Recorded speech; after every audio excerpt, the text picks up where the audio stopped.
Good evening and welcome to our first ever episode of Wollaton Watch. I'm Jessica Tsiquaye. And I'm Megan Shaw. And we will be hosting Wollaton Watch. You're probably wondering, what is Wollaton Watch and what do we have in store for you? Well, Wollaton Watch is a 5-part nature programme and it is also part of the Festival of Science and Curiosity.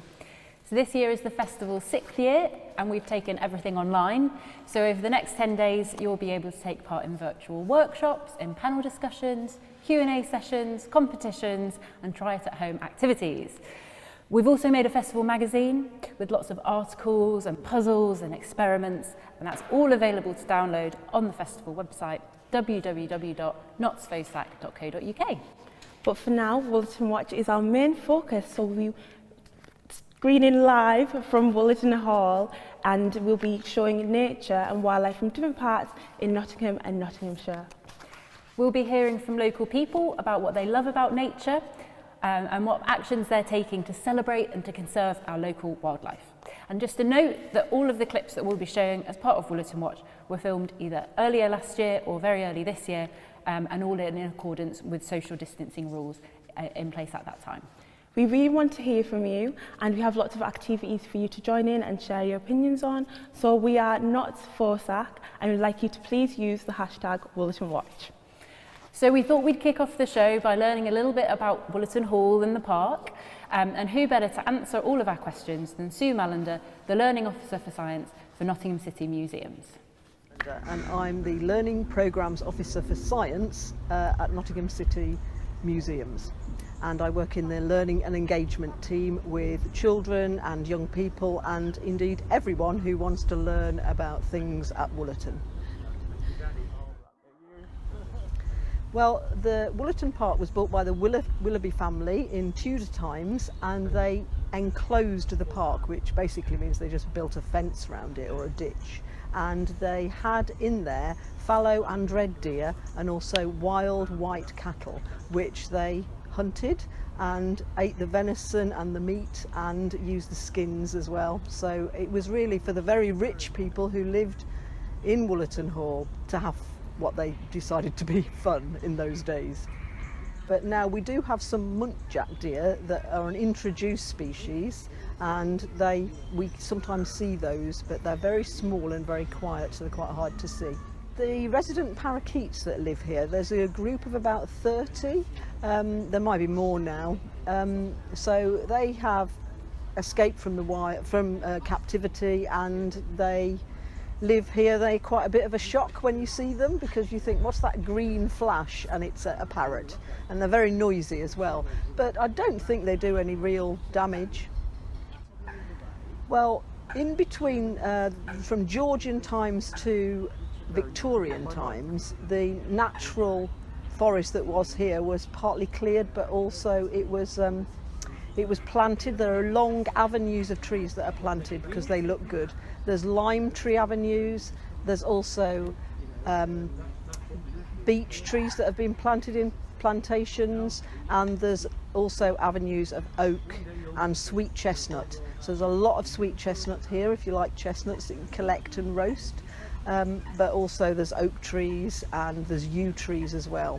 And they also planted in the 19th century and indeed in Georgian times rhododendrons, which are amongst the beech trees quite often.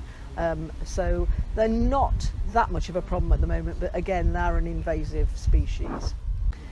Well, again, it was the Willoughby family that lived here from Tudor times. They were the ones that built Wollaton Hall from between 1580 to 1588, and they had a few, well, I suppose, misfortunes really, in that their dynasty finally disappeared and the house and gardens and the park were sold to the Middleton family. So the Middleton family, they had the park until the 1924 when it was sold to the Corporation of Nottingham, which is now Nottingham City Council, and that's when the Wollaton Hall became a natural history museum in 1926. But they planted the trees and they planted the long avenues of trees just for you know, that was what they did in those days. They also had the formal gardens, and they had a ha-ha to keep which is a ditch to keep the animals out of there.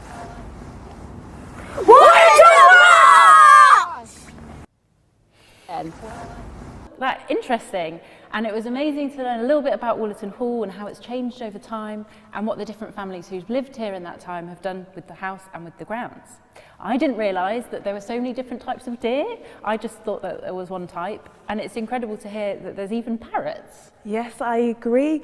I found it interesting how Sue described it as a green flash. So if any of you are walking in Wollaton Park and see a green flash, it might just be them parrots. Over the next few days, we'll be speaking to lots of different people about nature here at Wollaton. So by the end of the week, we'll all be Wollaton experts. Later on, we'll be exploring wildlife elsewhere in the county, but for now, we're sticking to Wollaton and we're coming inside to where we are right now. That's right. This next video is from Dr. Adam Smith, who's one of the curators here at the Wollaton Hall Natural History Museum, and he's going to be telling us a little bit about the new exhibits that they've got here. My name is Dr. Adam Smith. I am one of 2 curators of natural sciences here in the Nottingham Natural History Museum at Wollaton Hall. And over the past few years, we've been developing brand new displays for all of our galleries. We've developed a theme which will focus on 4 key stories across the new displays. The first is of history, so that's the history of Wollaton Hall. The collections theme will explore the huge variety of different collections we have in our museum. Biodiversity will explore the diversity of life and how it's changing over time. And finally, human nature will focus on the relationship that humans have with nature. So it's incredibly exciting for us to reveal some of our brand new displays, which will hopefully soon be open.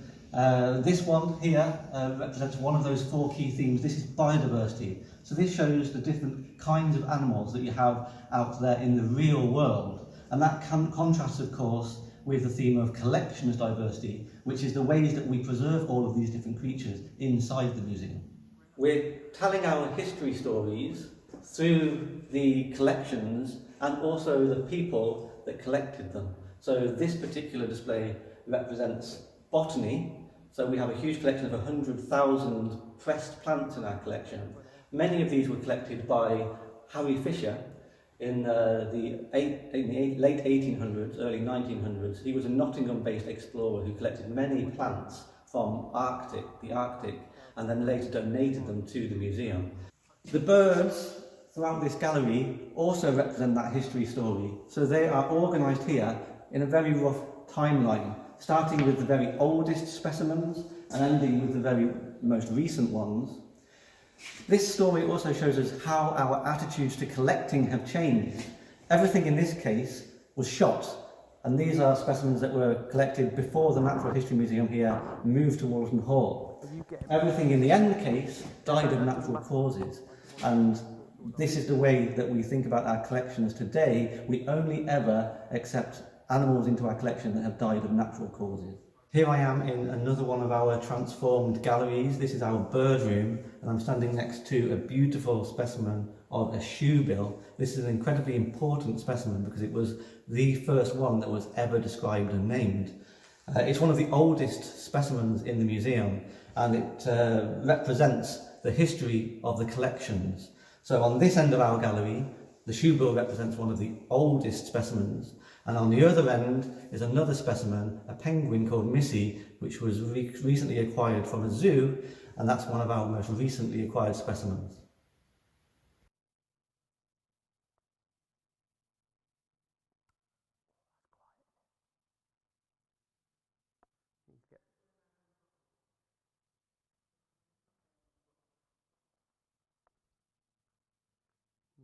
So this display represents one of the other key themes. This is the collections diversity theme. This shows how we preserve all of the different kinds of creatures, plants, animals inside the museum so that they're available for research and education. So we've got a huge collection here, 750,000 objects in the collection as a whole, including collections of eggs, models, rocks and minerals. We've got plants, objects preserved in spirits, in jars, skeletons and bones, and lots of different taxidermy specimens. However, we've only currently got a very small proportion of that collection on display. So one of the objectives of this new transformation project at Wollaton Hall is to put more objects on display. So at the moment we have about 1,500 objects on display, and as part of this project we want to have about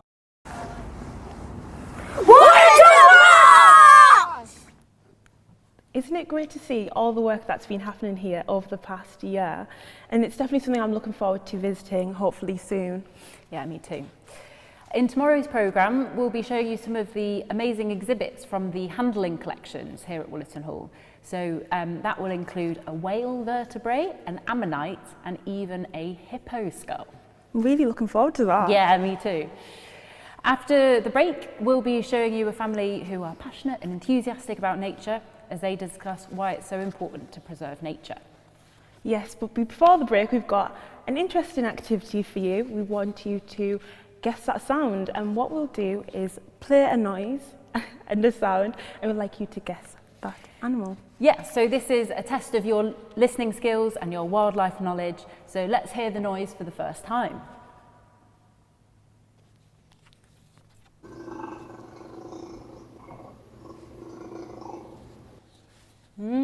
That's a tricky one. Shall we hear it again? Yeah.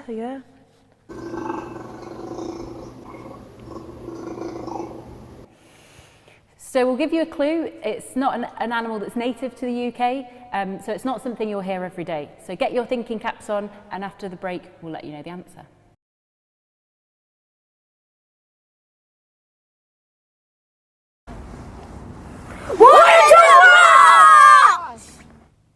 Welcome back, and before the break we set you off in a little activity called Guess That Sound, and we wanted you to guess that sound, so here it is again.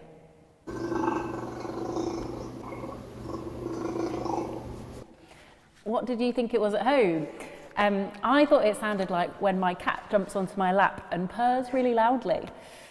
Well, actually you're not too far off, but if for those at home who guessed tiger or cheetah, it was actually a leopard, so you're quite close. Shall we hear it one more time?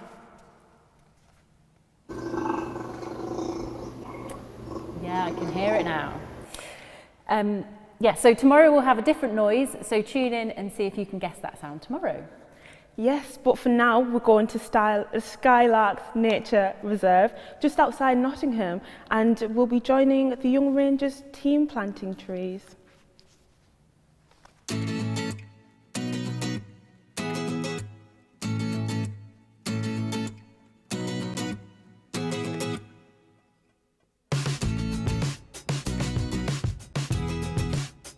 Today, the Nottinghamshire Wildlife Trust Young Rangers Group are planting trees at Skylarks Nature Reserve.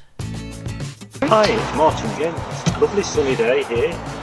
What we are doing is basically planting lots of trees, saplings, little ones that are going to grow into big trees on a hedge. And we've got the money from a fund called the Branching Out Fund, which is from the Tree Council, who every year do this 1 week of the year, called National Tree Week, and everybody hopes to do it this week, but obviously this year it's a bit more difficult with the COVID situation, so they've spread it out a bit more this year. We're planting several different species, some big ones, 4 big ones, and the rest are small ones to sit underneath them. So that will give the birds and the bees and the butterflies lots of food plants, and all hungry caterpillars will be able to eat some of the leaves on them, and then they'll be eaten by the birds, and everybody will be happy. Oh, I'm Charlotte, and I decided to join Young Rangers because I wanted to do something that was benefiting the planet, and I was quite interested in the climate crisis, and I thought this would be something great to do, as well as alongside my college course, which is to do with countryside management. Trees give us oxygen and store carbon. Trees save an average of 1 life every year per city because of the particles they remove from the air. Feeling down? Try take a walk in the woods or local park. Being around trees makes people feel happier. We're the Shepherd family. Hi, I'm Joe. I'm Colin. I'm Erin. I'm Ashley. And I'm Marion. I'm a member of Nottinghamshire Wildlife Trust Youth Group Keeping It Wild, and I'm planting trees today to make a difference to the environment. We are planting trees today to encourage wildlife to come to Skylarks. Why are you here, Ashley? Because I thought it would be fun. The Shepherd family are helping the Young Rangers team plant trees at Skylarks today. The whole family want to make a difference by helping the environment. Little Ashley is doing a good job helping his family plant trees too. There we go. We've got to be careful we don't get too close to the fence. Okay, there we go. We've done our first one.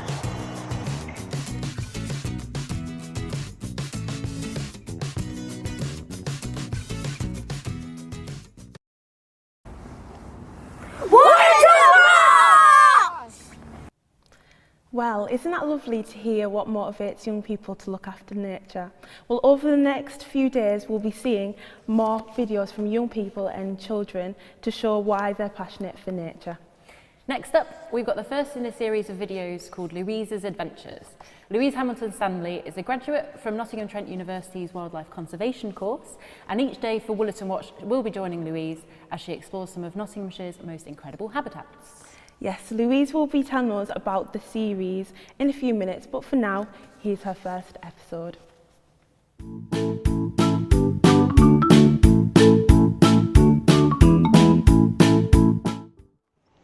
Hello and welcome to Louise's Adventures. It's great to see you. We've got lots of fun stuff lined up for you over the next 5 days, including wildlife you might not have ever known was on your back doorstep, and the release of a very special spiky friend back into the wild. Here I am at Newstead and Annesley Country Park. Over to my friend Jude Smith to tell us more. The year 2010, this was all derelict land, and the community, the Newstead community, actually put in a bid to purchase the land and make a country park out of it. And so there's 6 lakes, and it's a site of national importance for nature and conservation. You can see that the ground's made up of spoil from the coal tips, really, basically, which gives it its unique nature. And when I first moved here, about 10 years ago, a lot of these trees weren't here, so this is a good example of succession where nature's just regenerated itself, basically. Jude told me that there are reptiles living right here at the park. Let's go and find them. Well, hi there, little fellow. It's nice to finally meet you. These are common lizards, and you can find them all the way across the UK in a variety of habitats, such as country parks just like this one. Other habitats include woodland, dry stone walls, and even back gardens. This one looks like it's lost its tail. Common lizards can shed their tails to avoid being eaten by predators, such as birds of prey, crows, and even sometimes pet cats. Once they are warmed up for the day, they can move very quickly. In spring, adults emerge from hibernation and get started making baby lizards. In summer, females give birth to very small, live babies, not eggs, which is very unusual for reptiles. Between November and March, common lizards go into hibernation. Hibernation is a deep sleep that helps animals save energy over winter when there isn't much food around. If you want to see these fascinating creatures in person, visit Newstead and Annesley Country Park between April and November. If you walk very slowly and look at the sides of the paths, you might well catch a glimpse of one of them. Sometimes all you will see is a bit of a tail as they scurry off underneath rocks. But don't worry, if you stand there still and quiet, they will probably come back out again. It is thought that numbers are declining in the UK. Sadly, this is mainly due to habitat loss. Though, the population at Newstead and Annesley Country Park is thriving. I hope you've enjoyed today. Join me tomorrow for some grass snakes. Goodbye.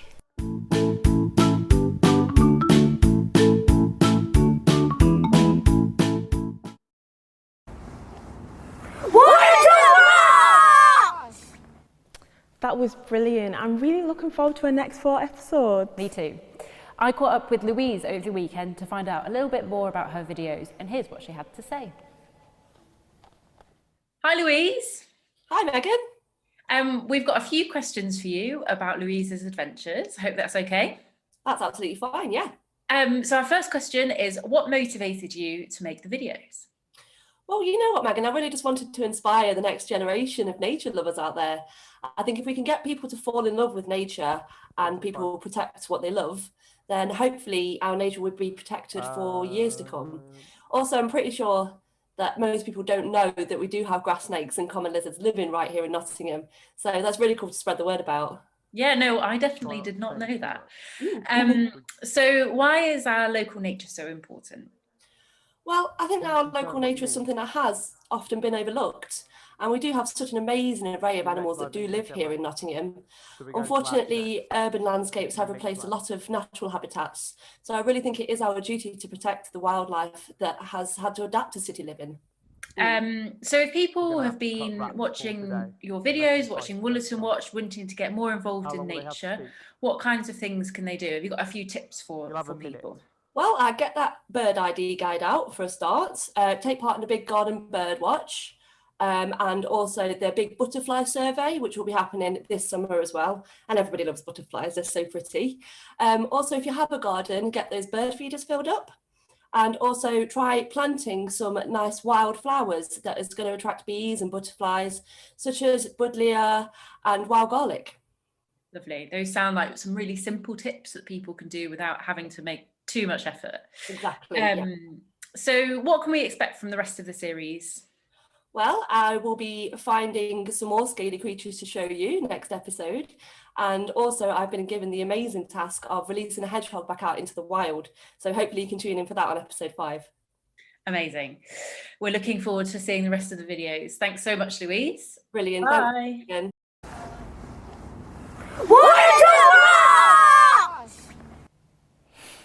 If you're inspired by Louise's project and her videos, and if you want to share your clips of nature with us, then do send them to us.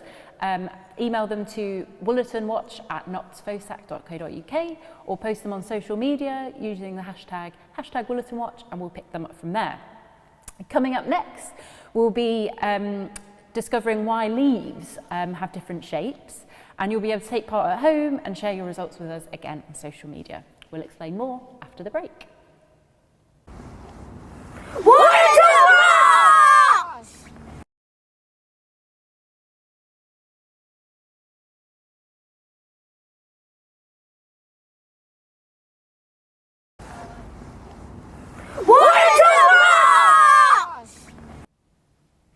Welcome back. One of the things that we wanted to do in Wollaton Watch is explore some of the questions that we might have about the world around us. And for our first question today, we're going to look at why it is that leaves have different shapes. That is such an interesting question. I haven't really thought about that till now. No, well, I started thinking about this as I was going for walks and I was looking up at the trees and they all had different shapes. So I decided to do a little bit of research and I discovered that it's actually down to the evolution process that they have different shapes. So leaves do lots of different jobs for trees, but one of the major things that they do is they take in sunlight and they take in carbon dioxide to use for a process called photosynthesis. And photosynthesis helps the plant essentially make food. But one of the things that leaves can also do for plants is that it can lose water through the leaves. So it's kind of a bit of a balancing act. So if we look at leaves that are really high up on the trees, they're really close to the sunlight. They don't have to worry about, you know, how much sunlight they get because they're pretty much guaranteed. So they're usually quite small, like these ones, so that they don't lose as much water. However, if we think about leaves that are a little bit closer to the ground, they might be on the floor of a forest, and it might be really difficult for them to get sunlight. So what they do is they have a really big surface area to get as much sunlight as possible. Yes, so that's really interesting. So you said about like the big and small leaves, but what about the like prickly needly ones? Yeah, so ones like this. So we might not even think that these are leaves when we first look at them, but they are. And that's because these plants usually historically came from climates where it was warmer or it was a drier kind of atmosphere. So having small leaves like this is a really big advantage because it means that they don't lose as much water. The other thing about these kinds of leaves is that they last for more than 1 year. So they're what we call evergreen. And this is really helpful for the tree because it means that they don't have to spend energy growing new leaves every year. And also if it's a wintry day but the sun's out, the sun is shining, the trees can still take in that sunlight and use it for food. Yes, that's really interesting. But why does some turn like red and orange during like autumn? Yeah, so that's because leaves have a few different kind of chemicals in them that have pigments that bring different colours. And usually the most dominant one is a chemical called chlorophyll, and chlorophyll has this kind of green colour. So usually leaves are green, but when the autumn comes, the leaves don't need that chlorophyll anymore because it's part of photosynthesis, they don't need it anymore. So they stop producing it, and that's when we start to see the other pigments come through. And these tend to be the ones that are kind of red and orange. Thank you, Megan. That was really good. Another thing we want to do is keep track of the map of Nottinghamshire over there. So we've made a massive map. So a huge thank you to Sophia Ben-Salem from Confetti for making this amazing illustration. So earlier we were at Skylarks Nature Reserve, which is around here, and Louise was up at Newstead and Annesley Country Park, which is probably around here. And next we're going to go up to Henry Whipple Primary School, which is probably in the north of Nottingham City, somewhere around here. So we'll be making some pins onto our map, and hopefully by the end of the week we'll have loads and loads of different spots across the city. Great. So here's the eco team at Henry Whipple Primary School showing us around the wildlife area forest. And one thing we do want to say is that the film was filmed under COVID safe conditions at this time.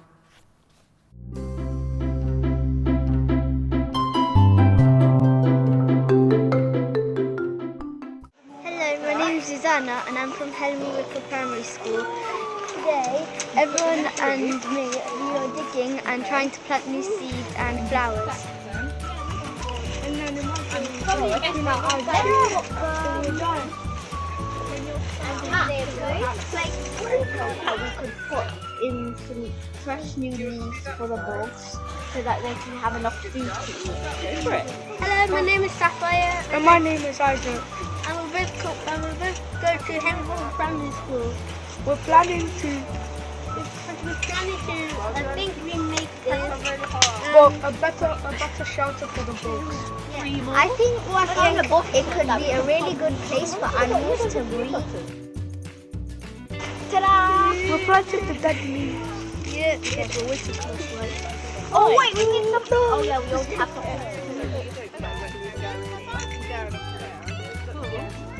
Right. So if we hit it...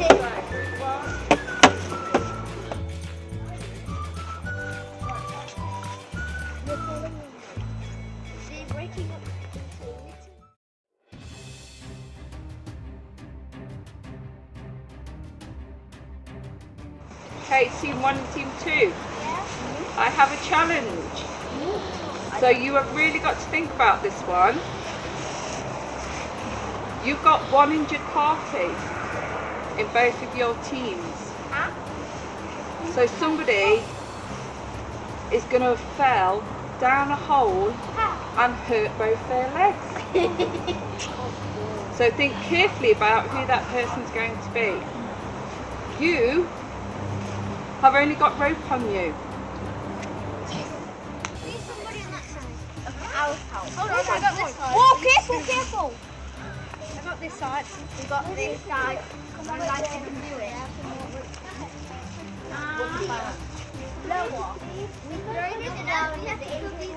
Wait, guys, what about this? Where's the person gonna like hold on to?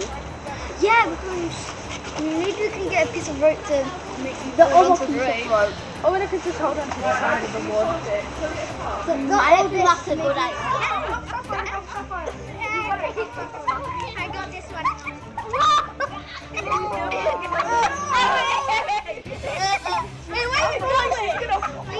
After all the planning we did, we finally came up with the idea to loop the rope around the two sticks to make a vet edge. Yeah. For the injured teammate to go on so we can get them safely back to base. Okay? Come on! No, John!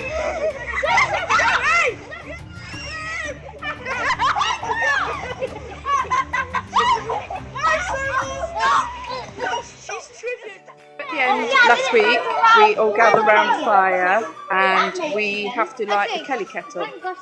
So it's about perseverance because striking the flint and the steel doesn't always go right first time. but the kids are so good at persevering. They liked it. We boiled the water, and we all had hot chocolate around the fire with a cookie, which the kids loved. The hot chocolate actually came out of a kettle that's not clicked by a button. So to experience lighting the fire to make the water boil was amazing for them. So yeah, it's fab.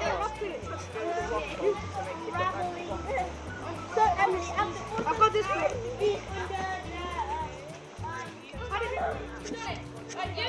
Keep going. Yeah, look at that going now. Henry, do you want to sit back? I think we're established. Well, you want it to be perfect. It's the best part. Try not to touch your car. If you touch his all, it will turn into ice.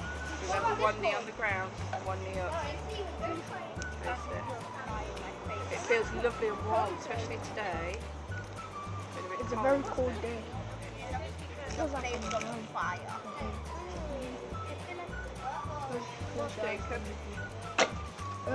Yeah, that's roasting. That will be roasting tonight.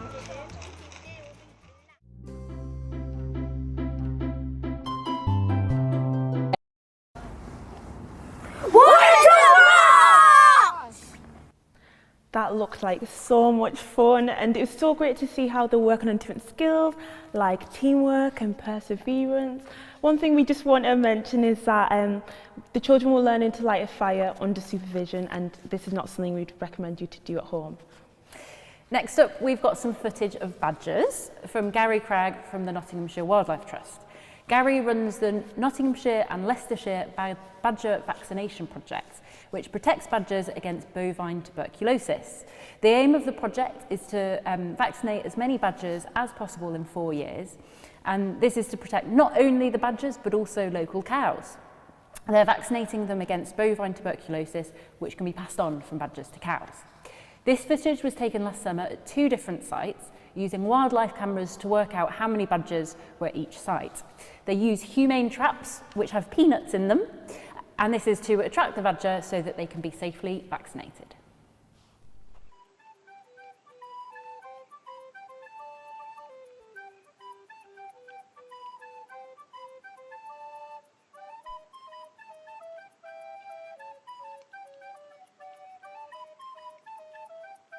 When badger cubs are scared or startled, they fluff out their fur to make themselves look bigger, and this little chap has done exactly that.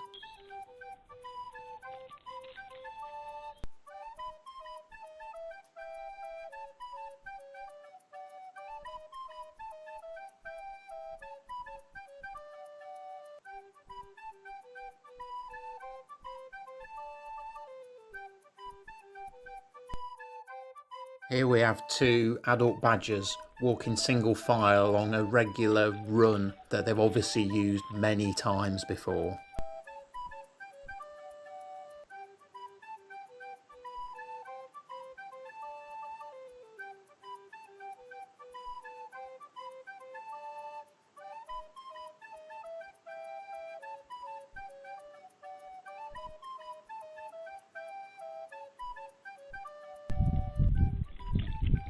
This is a funny clip of a cub and mum squabbling over peanuts that we've put out as bait in our humane traps in order to get the badgers ready for when we set the trap and vaccinate them.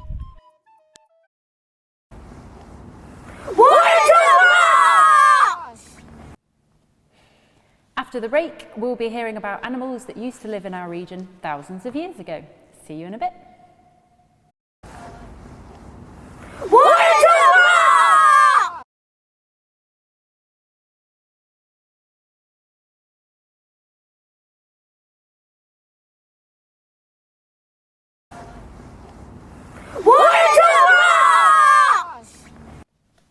Welcome back again, and we hope you've been enjoying Wollaton Watch so far.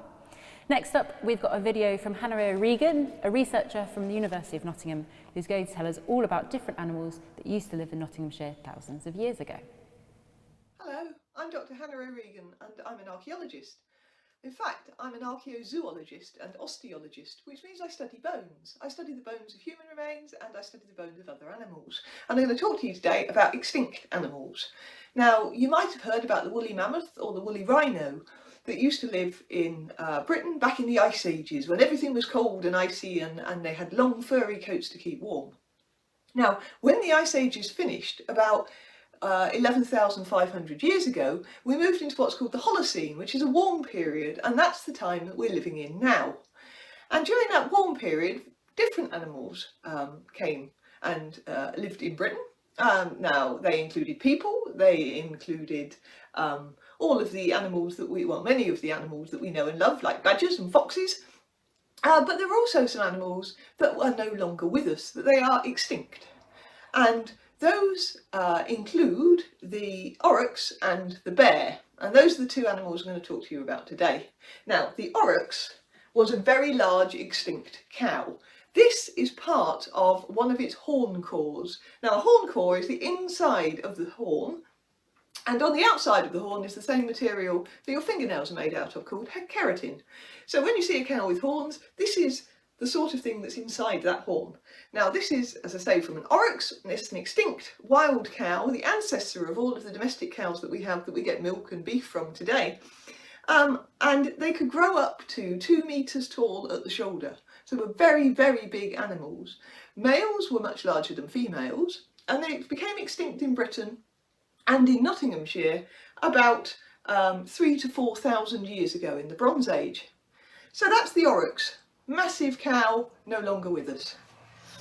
The other animal I want to talk about is the brown bear. Now here I've got a cast of a brown bear. This isn't a real skull, it's a plastic cast. And brown bears also used to live in Britain. They're one of our extinct carnivores, along with the wolf and the lynx. The lynx being an extinct cat. And the bears used to live, all over Britain. And you can see examples of fossil bears up at Creswell Crags, and you can also see them at the Wollaton Natural History Museum. Now, what do bears do? They are omnivores like us, like humans, so they eat meat, but they also eat fruit and vegetables, and they're just as happy on a sort of fruit and vegetable diet as they are eating anything else. They would have hidden and hibernated in caves, so during the winter when it got very cold, they curled up in caves and went to sleep. And that's actually where we find most of their bones, because they curled up, went to sleep, and some of them didn't wake up. Some of them died in their caves, and so their remains are preserved for us to look at today. And I study in particular bears and brown bears. One of the questions we're looking at is when they became extinct, and at the moment we're not quite sure. So, in Nottinghamshire, not that long ago, you could have seen aurochs, you could have seen brown bear, you could have seen lynx, you could have seen wolf, but they're not here with us anymore.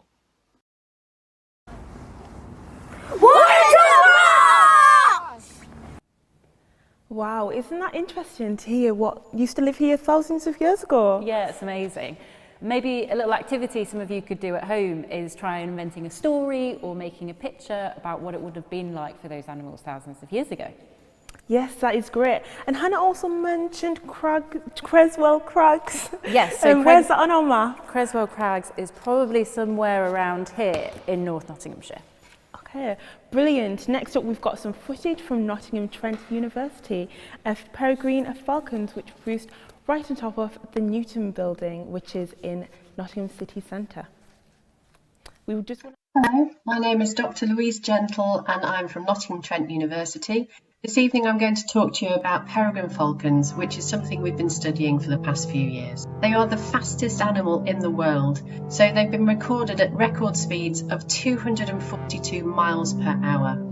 These are the speeds that they've been recorded doing when they've been stooping, so this is a dive that they do when they home in on their prey. Thankfully, we have a pair in Nottingham on Nottingham Trent University's Newton building. Now, this pair have been there for the past 20 years. It's not been the same pair the whole time, but we've got pretty good ideas of what's been going on. The pair on the Newton building were first discovered when some building work was being undertaken, so pretty quickly a breeding platform was put up for the birds so that they got somewhere to raise their chicks. Now the birds produce something called a scrape. They don't produce a nest like you would find in nest boxes. They just have an area that's fairly rough with a bit of a dip in it so that the eggs will stay in one place when they're laid. The birds on the Newton building have raised over 40 chicks in the time that they have been there, and webcams have been put on the birds since 2012. The NTU peregrines are also one of the earliest pairs to start laying eggs. This is across the whole of the UK, and it is quite amazing that they lay at almost the same date every year. This first clip shows one of the peregrines. This one's Mrs. P, the female. You'll notice that long bit on the end of her beak, and she's showing us whether she's laid any eggs or not. This is usually when we have lots of avid viewers watching the web cameras across the world, and we're waiting to see when she lays the first egg and then how many eggs she's actually going to lay. She usually lays an egg sort of every other day. The second clip was recorded in the snow. This was 1 March. You can see the female there again on the egg. She's incubating the eggs. This particular clip shows the male and female changing duties. So the male has come along, he calls to her to indicate that he's ready to take over and she can go and have a well-earned rest. The parents have also sat tight when there's been torrential rain and when there's been howling gales. So this next clip shows some of the eggs actually hatching. So you'll see the female has underneath her some white fluffy chicks, and there is an egg as well, and also a bit of eggshell. And this final clip shows feeding time. So the parents are feeding their chicks there. There are 3 hungry chicks. The chicks indicate how hungry they are by opening their mouth and begging for food. So then the parent brings along some food for them. So the prey item there is likely to be something like a feral pigeon, or maybe a starling or a blackbird. And then you can see the parents ripping off chunks of flesh to feed to the chick.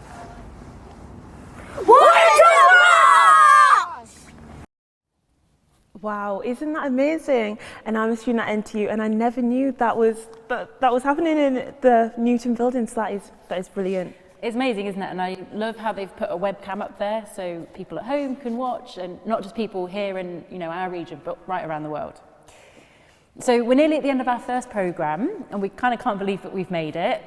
Remember that we'd love to see your footage of local nature. You might have a series of photos of birds, or you might have taken some great videos of Nottinghamshire in the snow. So please do send them in. Or you might want to get really creative and put something together like our next video sent in by Rick Hall of the ducks along the River Leen.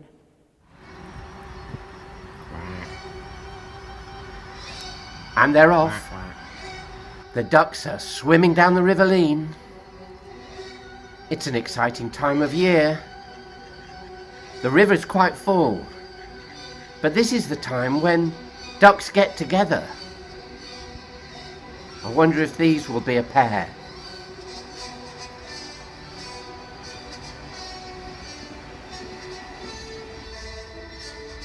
Of course, you've got to look your best. So keeping your feathers nice and bright is a very important part of looking your best.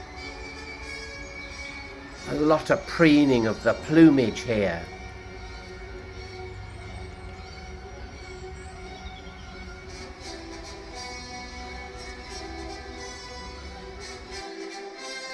And then when a number of them get together, well, there's a lot of rivalry. Here are 2 females and 4 males all paying them attention. So the males are getting quite aggressive. Look at the rivalry there. The bobbing of the head and the flapping of the wings.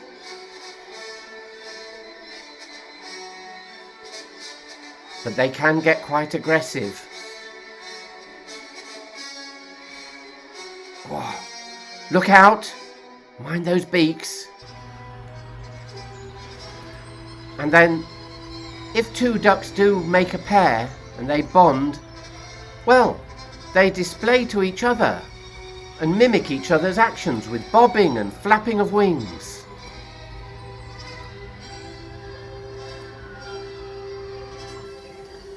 And then in the summer, if all is well, they'll produce a new brood, a new flotilla of young ducks.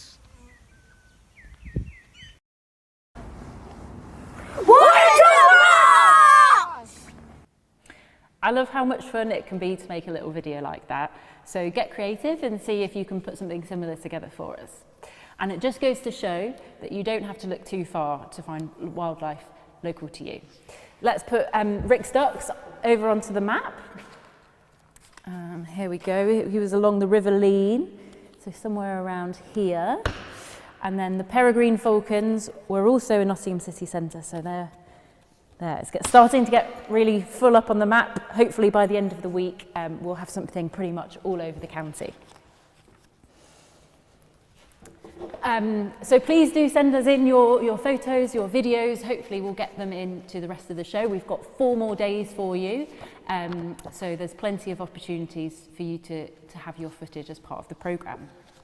Yes, it's been a great first episode. So as Megan mentioned, please get in touch with us via social media. And yeah, thank you very much. Yeah, that's about all for now. So thanks for watching. On tomorrow's programme, we'll be having some more tree planting. We'll be up at Sherwood Forest with young wildlife expert Indy Keemall Green. And so tune in, same time, same place for Wollaton Watch. Bye.